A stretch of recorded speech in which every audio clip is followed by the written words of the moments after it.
지난 시간에는 연필로 선을 긋고 밀고 당기기로 기둥을 세워보았습니다. 하지만 작업을 하다 보면 선이 빠져나가거나 불필요한 선이 남는 경우가 발생합니다. 이런 선들을 방치하면 추후 모델링 작업에 큰 방해가 됩니다.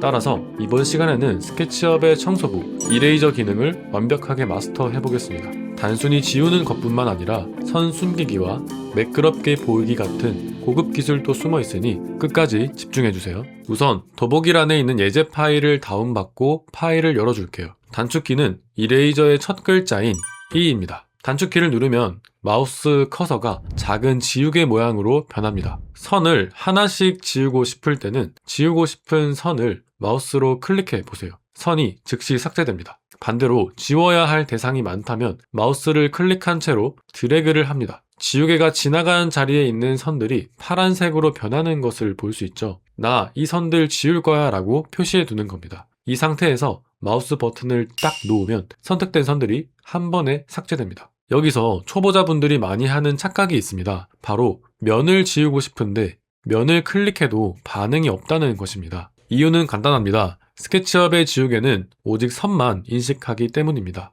따라서 면을 직접 지울 수는 없습니다. 그렇다면 면을 삭제하려면 어떻게 해야 할까요? 바로 그 면을 감싸고 있는 테두리 선을 지우면 됩니다. 마치 텐트의 폴대를 제거하면 천막이 무너지는 것처럼 테두리를 지우면 면 또한 지탱할 곳을 잃고 함께 사라지는 원리입니다. 참고로 면만 단독으로 지우고 싶다면 선택 툴로 면을 선택한 뒤 키보드에 델리트 키를 눌러주세요. 자, 이제부터 설명드릴 Shift와 컨트롤 기능은 사실 나중에 우리가 본격적으로 인테리어 공간을 모델링하면서 다룰 조금은 깊이 있는 내용입니다. 그래서 지금 단계에서는 조금 복잡하게 느껴지실 수도 있는데요. 제가 이걸 지금 설명드릴까 말까 고민을 좀 했는데 지금 당장 이해가 안 되더라도 괜찮습니다. 억지로 외우려고 하지 마세요. 그냥 편안한 마음으로 스케치업 지우개에는 이런 기능도 있구나 정도만 알고 넘어가셔도 충분합니다. 나중에 실전 예제할 때 제가 다시 한번 짚어드릴 테니까요. 가볍게 들어주세요. 자, 이 기능을 제대로 이해하려면 직접 해보는 게 제일 빠르겠죠. 예제 파일을 보면 회색으로 되어 있는 벽이 있고 그 옆에 빨간색으로 되어 있는 벽이 붙어 있을 겁니다. 우리가 리모델링 공사를 하다 보면 이렇게 기존 벽체에다가 새로운 벽을 이어서 시공하는 경우가 정말 많거든요. 그런데 딱 보니까 어때요? 두 벽이 만나는 지점에 보기 싫은 검은 선이 하나 쫙 그어져 있죠. 이게 하나면 괜찮은데 작업을 하면서 여러 개가 되다 보면 굉장히 지저분해 보이고 벽체를 이어 붙인 건지 분리시켜 둔 건지 헷갈리게 되거든요. 아무튼 정말 보기가 싫습니다. 그렇다고 이걸 그냥 지우개로 쓱 지워버리면 어떻게 될까요? 선이 사라지면서 깔끔해 보이기는 하겠지만 두 벽의 면이 하나로 떡하니 합쳐져 버립니다. 스케치업은 선을 지우면 양쪽 면을 하나로 붙여버리는 습성이 있거든요. 이렇게 되면 나중에 디자인이 변경돼서 다시 수정해야 할 때 상당히 곤란해지겠죠. 바로 이럴 때 필요한 게 Shift 키입니다. 우선 컨트롤 Z를 눌러서 기존에 있던 선을 다시 살려주시고요. 지우개가 활성화된 상태에서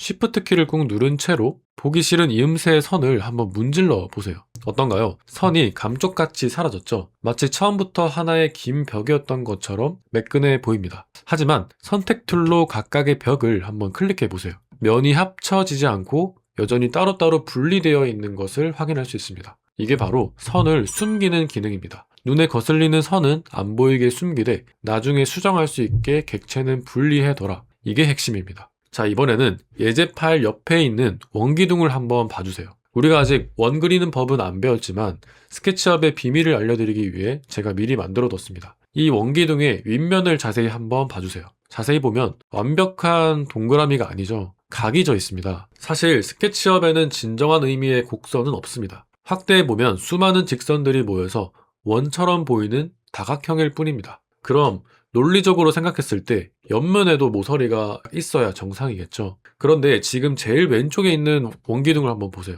선이 하나도 없고 아주 매끄럽죠. 이게 바로 컨트롤 지우개 처리가 이미 되어 있기 때문입니다. 자, 그 옆에 제가 각진 모서리가 그대로 보이게 해둔 원기둥 두 개를 나란히 준비했습니다. 옆면에 세로 선들이 쫙 그어져 있어서 좀 투박해 보이죠. 이 두 녀석을 가지고 실험을 해보겠습니다. 먼저 왼쪽 녀석입니다. 지우개가 활성화되어 있는 상태에서 컨트롤 키를 누른 상태로 이 세로선들을 문질러 보세요. 자, 선이 사라지면서 각져있던 면들이 시각적으로 합쳐지고 마치 매끈한 도자기처럼 부드럽게 변하는 게 보이시나요? 이것이 바로 면을 부드럽게 해주는 사포질 기능입니다. 거친 모서리를 사포로 문질러서 여기는 각진 모서리가 아니라 둥근 곡면이야 라고 컴퓨터에게 인식시켜 주는 거죠. 그래서 각진 느낌이 사라지고 빛을 받았을 때 부드럽게 그라데이션이 생깁니다. 자, 이번엔 오른쪽 녀석을 지우개가 활성화된 상태에서 Shift 키를 누른 채 문질러 볼게요. 자, 어떤가요? 선은 똑같이 사라졌습니다.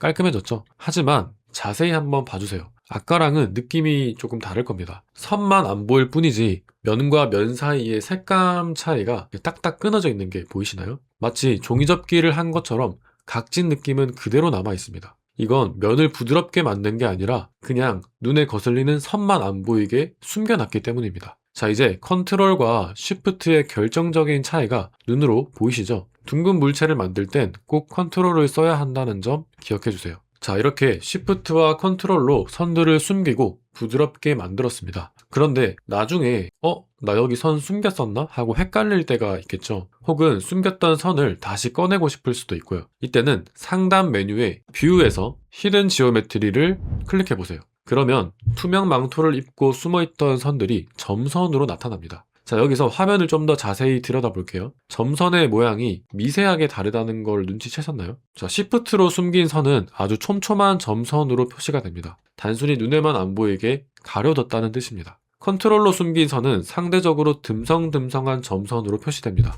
면과 면을 부드럽게 이어주고 있다는 뜻입니다. 그래서 이 점선 간격만 봐도 이건 그냥 숨긴 거구나, 이건 곡면 처리를 한 거구나 하고 바로 파악할 수 있는 거죠. 이 점선들을 다시 실선으로 되살리고 싶다면 지우개가 활성화되어 있는 상태에서 이번에는 Alt키를 누르고 점선을 문질러 보세요.